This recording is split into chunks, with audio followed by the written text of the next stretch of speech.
اللعين الرجيم بسم الله الرحمن الرحيم الحمد لله رب العالمين والصلاة والسلام على أشرف الأنبياء والمرسلين سيدنا وشفيعنا ونبينا ومولانا بالقاسم محمد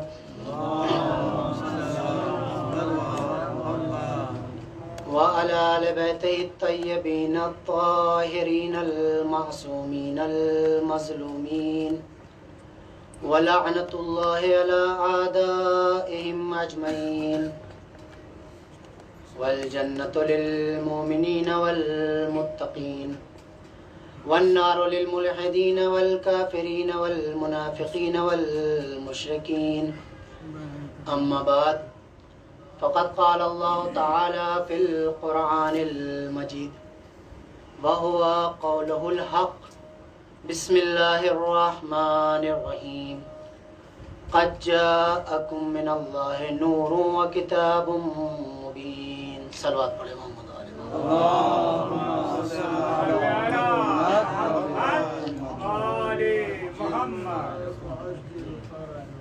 محترم سامعین، عزاداران سید الشہداء، سوگواران مظلوم کربلا، میں نے جس آئے مبارکہ کی تلاوت کا شرف حاصل کیا ہے اور آپ نے اس کی سماعت کا شرف حاصل کیا ہے، وہ قرآن حکیم کی 5ویں پارے میں موجود 5ویں سورہ کی شکل میں سورہ مائدہ کی 15ویں آیت کا جز ہے۔ خود بہت ہی مشہور و معروف آیہ کریمہ ہے اور ماشاءاللہ سے یہاں پر جو تشریف فرما حضرات ہیں وہ عام نہیں ہیں، خاص ہیں، اور خاص میں بھی خواص ہیں۔ طالب علم ہیں اس لیے خاص ہیں، امام رضا کے جوار میں بیٹھ کے امام حسین کا ذکر سن رہے ہیں اس لیے خاص میں بھی خواص ہیں۔ یہ واقعاً در اہل بیت سے جن کو عنایات ہوا کرتی ہیں وہ فرش عزے پہ آیا کرتے ہیں۔ اور یہ آیہ کریمہ جس میں پروردگار عالم اپنے حبیب کے ذریعے سے ایک اہم پیغام اپنے حبیب کے سلسلے سے اور اپنی رہنما کتاب اور ہادی کے سلسلے سے بیان کر رہا ہے۔ اس سے پہلے کے جو فقرات اس آیہ کریمہ میں اگر ان پر نگاہ کی جائے اور خود اس آیہ کریمہ کا شان نزول دیکھا جائے اور پھر غور و فکر کیا جائے تو ہم کو معلوم ہو جائے گا کہ پروردگار عالم اپنے دین کے بارے میں، اپنے دین کے رہنما کے بارے میں اور اپنی شریعت کے بارے میں، اپنی کتاب کے بارے میں کتنا دقیق ہے۔ اس سے پہلے کی آیت کے جو فقرے ہیں پروردگار عالم نے قرآن مجید میں مختلف مقامات کے اوپر مختلف انداز سے گفتگو کی ہے، اور جب آپ قرآن مجید میں نگاہ کریں گے اور تلاش کریں گے، کیونکہ جب اس آیت کا آغاز ہو رہا ہے تو پروردگار کہہ رہا ہے یا اہل الکتاب قد جاءکم رسولنا، اے اہل کتاب تمہاری طرف ہمارا رسول آیا ہے۔ تو خود یہ جو ندا ہے، یہ جو پکار ہے، قرآن مجید میں 7 طریقے سے آئی ہے۔ کبھی پروردگار عالم نے مدح کے انداز میں پکارا یا ایھا الذین آمنوا، اہل ایمان، یہ مدح ہے۔ کہیں پہ پروردگار عالم نے یہ جو ندا دی ہے یا ایھا الکفار، ذم مذمت کی شکل میں ہے۔ کہیں پر پروردگار عالم نے اس کو سبب کی شکل میں بیان کیا ہے، کسی جگہ پہ پروردگار عالم نے اس کو نسبت کی شکل میں بیان کیا ہے، یا ایھا الناس۔ کہیں پہ پروردگار عالم نے اس کو انسان تک اپنے پیغام کو پہنچانے کے لیے تعبیر کی شکل میں اختیار کیا ہے، اور اس آیت کا آغاز تعبیر کی شکل میں ہے۔ پروردگار نے کہا یا اہل الکتاب، اہل کتاب آپ کی طرف ہمارا رسول آیا ہے، اور ہمارا رسول صرف تنہا نہیں آیا ہے بلکہ یہ آپ کے پاس آنے کے بعد یبین لکم مما کنتم تخفون من الکتاب، یہ تمہارے درمیان آنے کے بعد جن چیزوں کو تم چھپا رہے ہو ان کو عیا کرنے والا ہے، جن چیزوں کو تم مخفی کر رہے ہو ان کو عیا کرنے والا رسول ہے۔ تو عزیزوں یہاں پر رک کے ایک جملہ کہتے ہوئے گزرنا چاہتا ہوں کہ دیکھو جو انسانوں کے بنائے ہوئے رہنما ہوا کرتے ہیں وہ انسانوں کی چھپائی ہوئی چیزوں کو عیا نہیں کر پاتے، جو الہی رہنما ہوا کرتے ہیں وہ انسانوں کے دلوں میں مخفی چیزوں کو بھی جانتے ہیں، ان کے ذریعوں سے چھپائی جانے والی چیزوں کو بھی عیا کر دیا کرتے ہیں۔ ایک صلوات پڑھیں محمد و آل محمد پر۔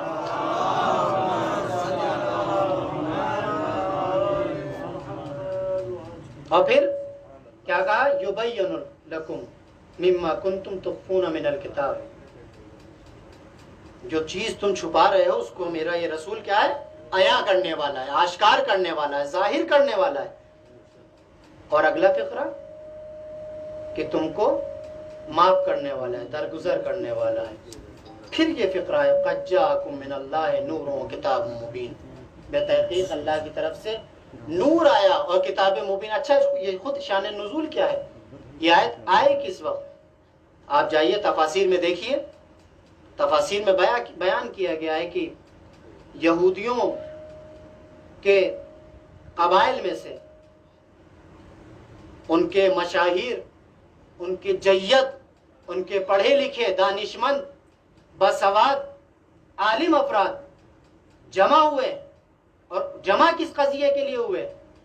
وہ قضیہ اس آیت کی تفسیر کے ضمن میں بیان کیا ہے کہ کچھ لوگ آئے جن میں سے کعب بن اشرف، کعب بن اسید، 2 نام اور اس کے علاوہ 4-5 نام اور ذکر کیے گئے ہیں، جو اپنے زمانے کے بہترین عالم تھے قوم یہود کے، اور آنے کے بعد رسول سے سوال کر رہے ہیں کس بارے میں؟ سنگساری کے بارے میں، رجم کے بارے میں، کہ بتائیے اگر کسی نے زنا کر لیا ہے تو حکم کیا ہے؟ تو رسول ہمیں اور آپ کو ایک طریقہ اور سلیقہ سکھا رہے ہیں۔ رسول کو جو رسول نے عمل کیے ہیں اپنی زندگی میں ان کو کرنے کی بالکل ضرورت نہیں تھی، لیکن ہر عمل کے پیچھے ایک ہدف تھا رسول کا کہ غیر محسوس طریقے سے اپنی امت تک، اللہ کے بندوں تک اللہ کے پیغام کو پہنچا دیا جائے۔ ہمارا انداز کیا ہے؟ ہم سامنے والوں کو ٹوک کر کہا کرتے ہیں، جو بالکل تبلیغ کے برخلاف ہے۔ آپ ٹوکیے نہیں، اپنا کردار ویسا پیش کر دیے، صاحب عقل و فہم ہوگا، درک کرنے والا ہوگا، درد مند انسان ہوگا، آپ کے پیغام کو درک کر لے گا۔ امام مظلوم کربلا نے کچھ بیان نہیں کیا تھا، اپنا کردار پیش کیا تھا، اور اہل بیت علیہ السلام کے کردار کو آپ دیکھ لیجئے۔ کہا نہیں کہ میں ایسا کر رہا ہوں آپ کو بھی ایسا کرنا چاہیے۔ تو سوال کیا آنے کے بعد کہ اگر کسی نے زنا کر لیا ہے تو حکم کیا ہے؟ تو رسول نے بھی کہا ہم اور آپ ہوتے تو کیا کرتے؟ فوراً یہ مزاج ہے، جب تھوڑا سا علم آ جاتا ہے نا تو آدمی سوچتا ہے سب سے پہلے میں بول جاؤں۔ ابھی یہی مجمع میں پوچھ لیا جائے کسی سے، کسی ایک چھوٹے سے مسئلے کو، کسی چھوٹی سی حدیث کو، کسی امام کے بارے میں، تو جس کو پتا ہوگا اور اگر جائزہ رکھ دیا جائے تو دوسرے کے زانوں کو دبا کے خود ہاتھ اٹھا دیں گے کہ مجھ کو یہ جائزہ، مجھ کو یہ انعام مل جائے۔ تو رسول نے سوال کیا، بتاؤ تمہارے درمیان عالم انسان کون ہے، دانا کون ہے، بافہم کون ہے، درک کرنے والا کون ہے؟ میری یہاں پر قوم یہود کی آنے والے اس گروہ کے ان جوابات کے اوپر جانے قربان کہ آنے والوں نے یہ نہیں کہا کہ میں ہوں دانا، آنے والے نے یہ نہیں کہا میں ہوں جاننے والا، سب نے اس عالم کی طرف اشارہ کیا جو ان سب میں سب سے بہتر تھا۔ ہمارے درمیان اگر کسی کے بارے میں پوچھ لیا جائے تو ہماری زبانوں پہ تعریفیں کم آئیں گی، برائیاں زیادہ آئیں گی۔ یہ فرش اعضاء، یہ اہل بیت کا مکتب، یہ تعلیمات اہل بیت ہم کو سکھا رہا ہے کہ آپ کے دہن سے صرف پھول نکلنا چاہیے، آپ کے کردار سے خوشبوئیں آنا چاہیے، آپ کے کردار سے کوئی متنفر ہو کر نہ جائے۔ تو رسول نے جب سوال کیا بتاؤ تمہارے درمیان عالم کون ہے، بافہم کون ہے، دانشمند کون ہے، سمجھ والا کون ہے، درک کرنے والا کون ہے؟ تو کہا کہ یہ ابن سوریہ ہے۔ ابن سوریہ اپنے زمانے کا ایک نوجوان شخص، لیکن واقعاً سلام ہو ایسے افراد پر جو